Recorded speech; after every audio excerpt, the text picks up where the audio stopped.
Hey, what's up everybody? So I recently posted a video about these planetary fidget spinners, which did really well. I got a lot of attention and sold a bunch of them, so thank you everybody for that.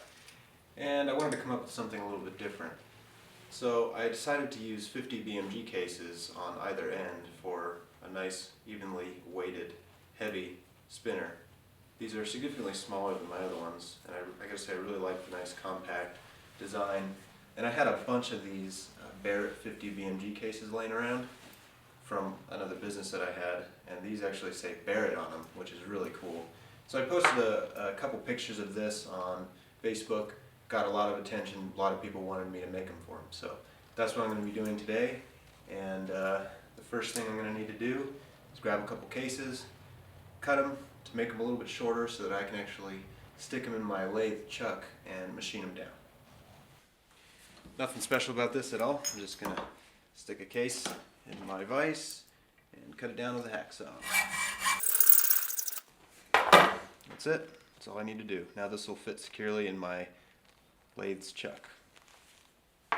This is my inexpensive Harbor Freight lathe that I'm going to be using. I actually own a couple lathes, but this is the one that's set up, so this is what I'm going to use.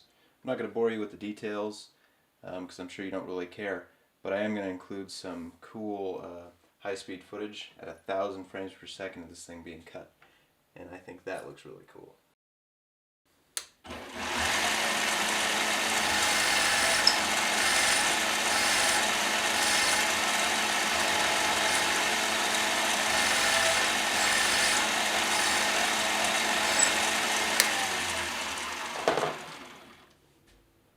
So these things are kind of hot when they come off. Let's take a look here. Yeah. Just a little bit.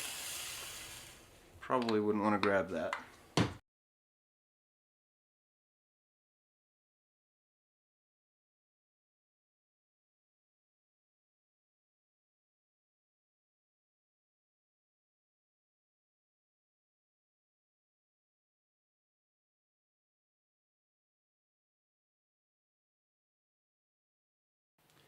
Well, now we have a bunch of head stamps, so it's time to go over to the laser cutter and cut out some brackets. This is the top half of the bracket we're about to cut. Each bracket's made up of 2 sheets of 1/8 inch Baltic birch plywood. And I chose Baltic birch because it's a really strong and stable material. If you go to the hardware store and you pick up even the high-end stuff, oftentimes it's full of voids, so the top sheet will look fine, but as soon as you start to cut it, you'll notice that there are little pockets. Now, if I were to cut that and I ran into a pocket, the pocket would fill up with smoke, and smoke does a fantastic job absorbing the laser's energy, and it will not pass through the other side, so the part will be ruined. So that's why I chose this material. It also looks nice.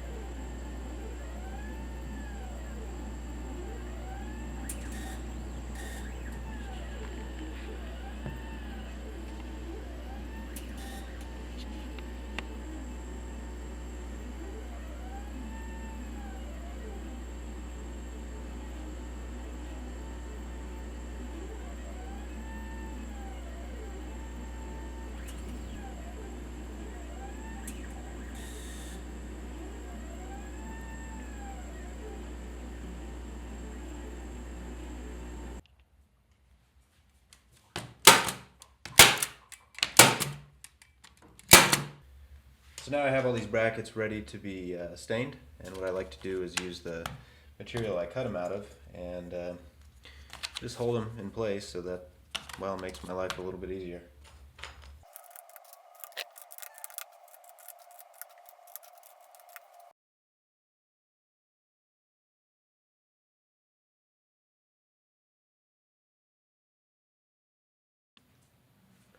These are pieces of walnut that I just cut. I'm going to be using them for buttons. I needed to come up with some way to make buttons with my laser cutter, so this is how I did it. These will be glued together and varnished, and with a couple other bushings I can put a Chicago screw through there, and that'll provide a really nice grip. Now that the brackets are stained, varnished, and glued together, I can go ahead and start working on these head stamps a little bit. Now I want to bring them down to the exact same thickness. That way all of them weigh the same. This is just a piece of sandpaper attached to a board. So that's now completely flush. And the next step is to polish it up. The best way to do that would be on a bench grinder with a polishing wheel and some polish, but I don't have a polishing wheel for my grinder at the moment, so I'm just going to use this piece of carpeting with some semi-chrome on it.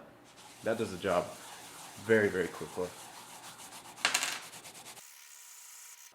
As you can see, it's really, really shiny and polished now, and I just started.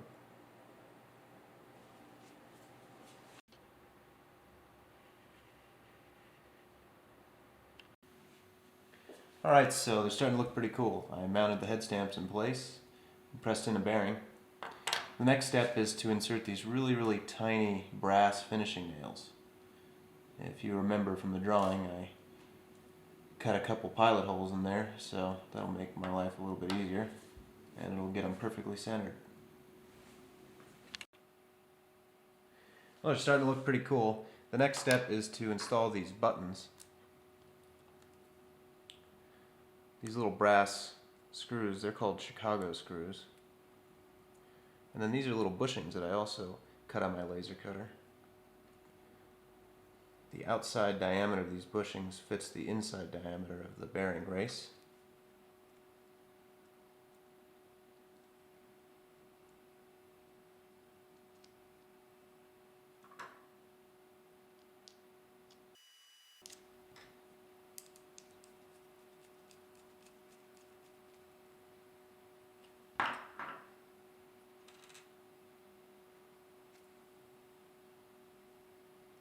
So one last step before we're finished. I'm going to fill in this lettering.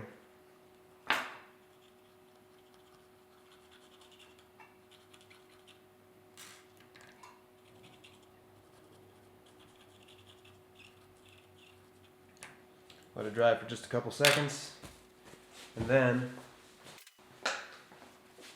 get some alcohol, just isopropyl alcohol, and wipe the excess off. And that makes the lettering stand out so you can actually read it. There we go. That one's finished.